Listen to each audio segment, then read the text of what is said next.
Please join me as I request Honorable Prime Minister Modi for his inaugural address.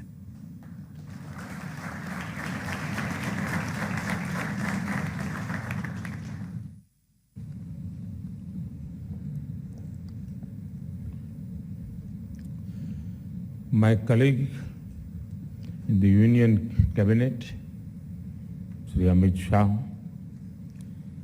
distinguished dignitaries, delegates from different countries, members of investigative agencies and security forces from across the world, and my dear friends. I welcome you all to the third Ministerial Conference on Counter-Terrorism Financing. Friends, it is significant that this conference is happening in India.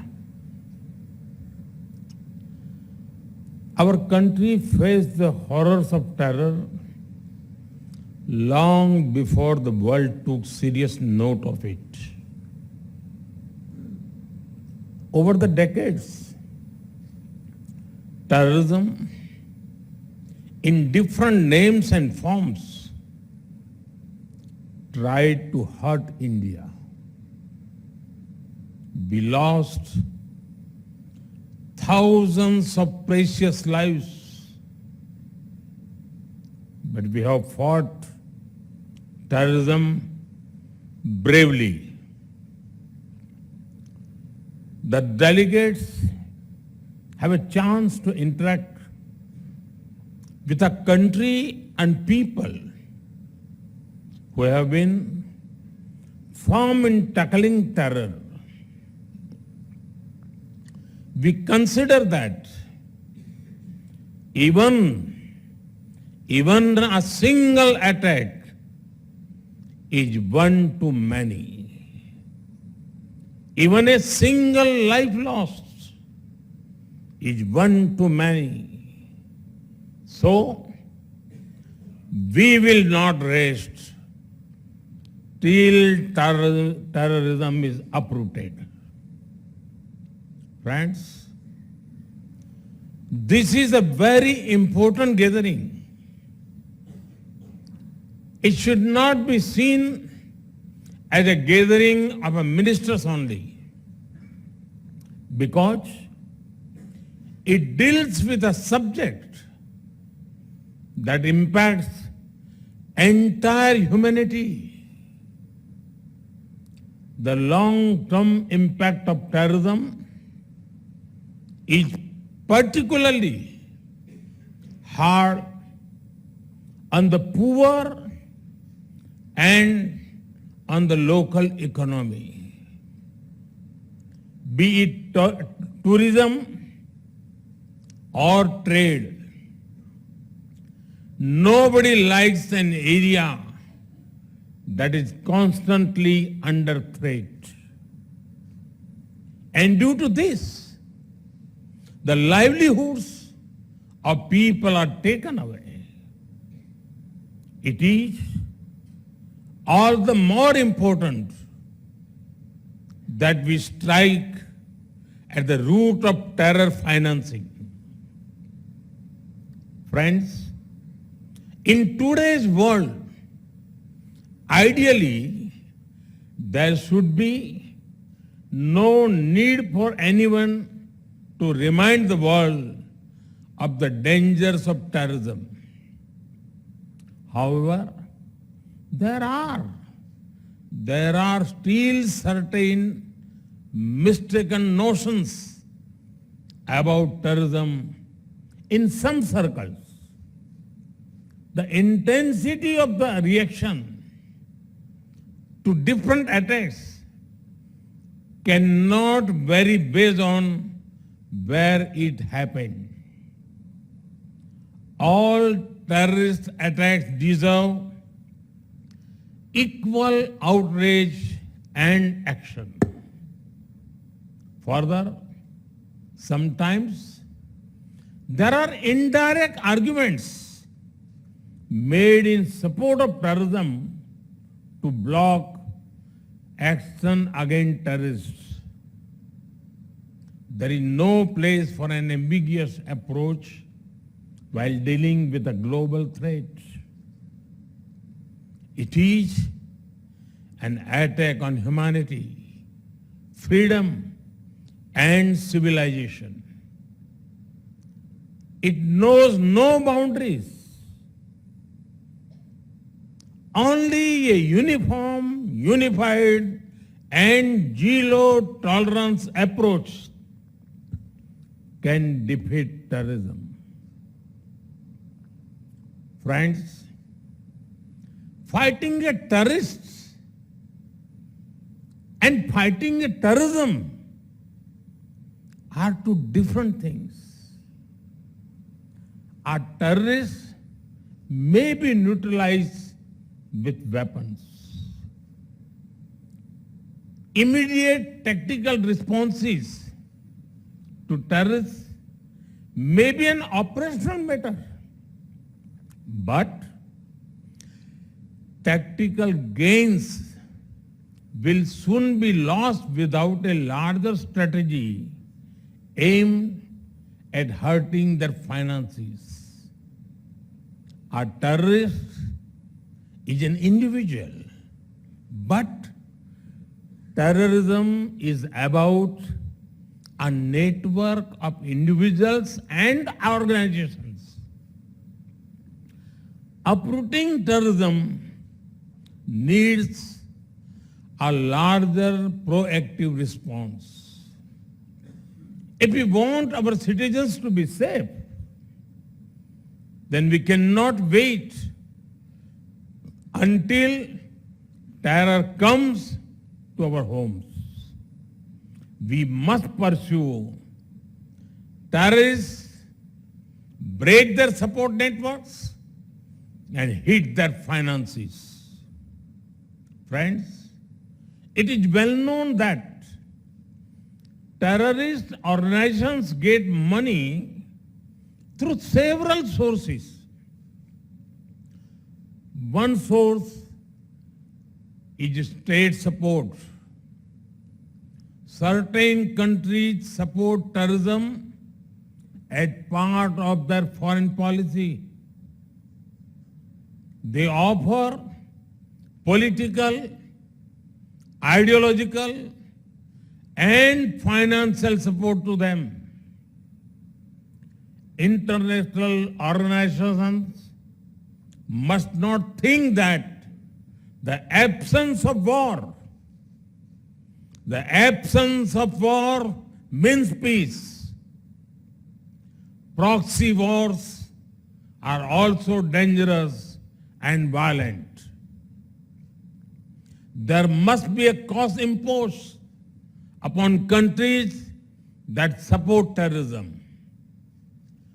Organizations and individuals that try to create sympathy for terrorists must also be isolated. There can be no ifs and buts entertained in such matters. The world needs to unite against all kinds of overt and covert backing of terror. Friends, one of the sources of terror funding is organized crime. Organized crime should not be seen in isolation. These gangs often have deep links with terrorist outfits. The money made in gun running, drugs, and smuggling is pumped into terrorism. These groups help with logistics and communication too. Action against organized crime is extremely important in the fight against terror. At times, even activities like money laundering and financial crimes have been known to help terror fundings. Fighting it needs global collaboration. Friends, in such a complex environment, the United Nations Security Council, Financial Action Task Force, Financial Intelligence Units, and the Egmont Group are boosting cooperation in preventive detection and prosecution of illegal fund flows. This is helping the war against terror in many ways over the past 2 decades. This also helps in understanding terror funding risks. Friends, now the dynamics of terrorism are changing. Rapidly advancing technology is both a challenge and a solution. New kinds of technology are being used for terror financing and recruitment. Challenges from the darknet, private currencies, and more are emerging. There is a need for a uniform understanding for new finance technologies. It is also important to involve the private sector in these efforts. From a uniform understanding, a unified system of checks and balances and regulations can emerge. But we must be careful about one thing. The answer is not demonize technology. Instead, it is to use technology to track, trace, and tackle terrorism. Friends, today, cooperation is needed, not only in the physical world, but also in the virtual world too. The infrastructure used for cyber terrorism and online radicalization is disturbing. Some also offer weapons training from a remote location and online resources, communications, travel, logistics. There are many links of the chain in different countries. Each country can and must act against the part of the chain within the reach. Friends, many different nations have their own legal principles, procedures, and processes. Sovereign nations have a right to their own systems. However, we must also be careful not to allow extremists to misuse differences between systems. This can be prevented through deeper coordination and understanding between governments. Joint operations, intelligence coordination, and extradition help the fight against terror. It is also important that we jointly address the problem of radicalization and extremism. Anyone who supports radicalization should have no place in any country.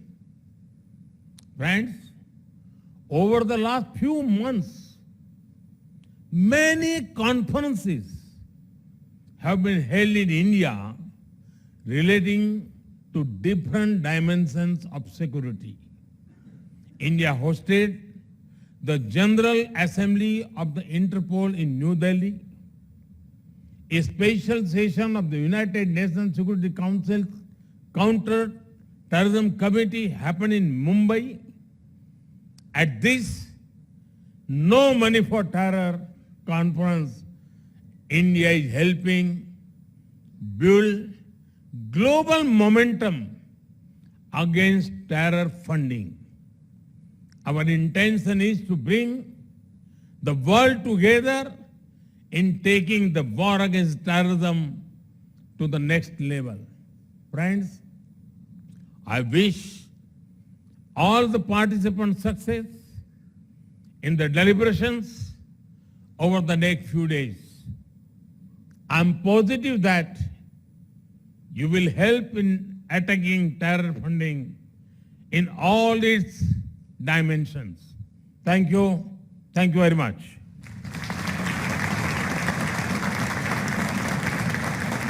Thank you, Honorable Prime Minister, sir, for your global vision, your resolve and your clarion call for a collective, effective zero-tolerance approach and your deep guiding insights into tackling the menace of terrorism and terror financing.